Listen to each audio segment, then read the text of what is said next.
People first started listening to music on records way back in the 1890s. The first flat circular records were made of glass, then zinc, and then hard rubber.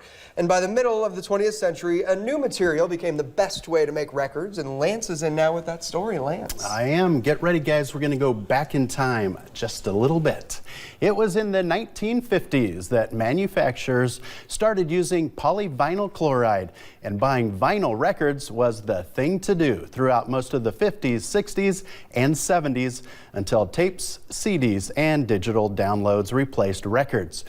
But don't look now. Vintage vinyl is making a comeback.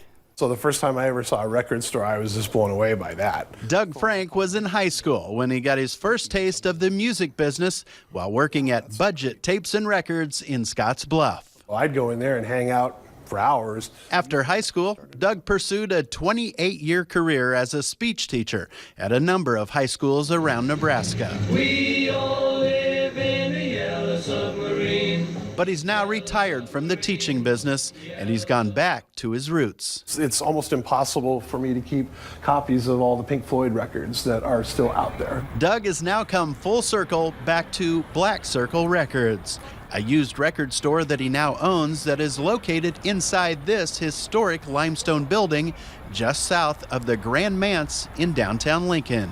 You know, a lot of albums that are fairly iconic, you know, Eagles' Greatest Hits, another perfect example. People like that stuff, and so it still sells. I like vintage vinyl because it always takes me back in time, back to the 1970s when I first fell in love with music and that incredible sound that happens when you take the record out of the sleeve, you drop it on the turntable, put the needle on the record, and magic. It was 6 years ago that one of Doug's students got him back into vinyl. I said, why are you buying it? Because I was like, you could find this on a disc someplace and it would, you know, not be all scratched up and beaten up. And she said, this sounds better. Doug tried it for himself. Bought it, put it on my turntable and thought, wow, this sounds 10 times better than the compact disc. It gives off a warmth and a feeling you don't get from digital. Bill Whitehead likes to hold his music in his hands. Tactile, that's what the word I would use. It's a tactile part of it where you lost that, the art, the sleeves, you know. Remember when you pull the album sleeve out and sing along with the song and the lyrics because they were printed on the sleeve with the record?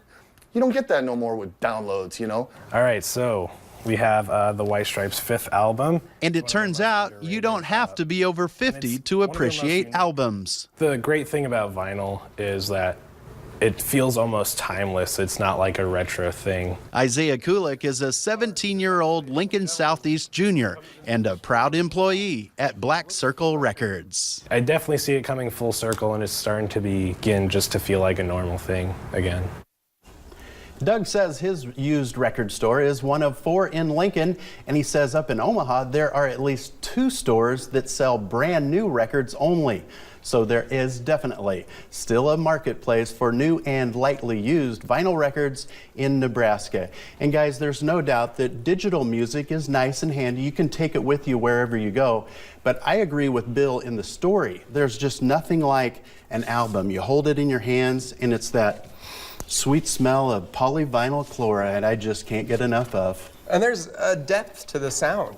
I mean, it really fills a room. It truly does. Unless you hear it for yourself, you don't know that all that compact disc sound is compacted. In this, it's expanded into different speakers. It's pretty awesome. I know a few people who prefer vinyl over CD, so thank you, Your Lance. husband again. He, once again, still had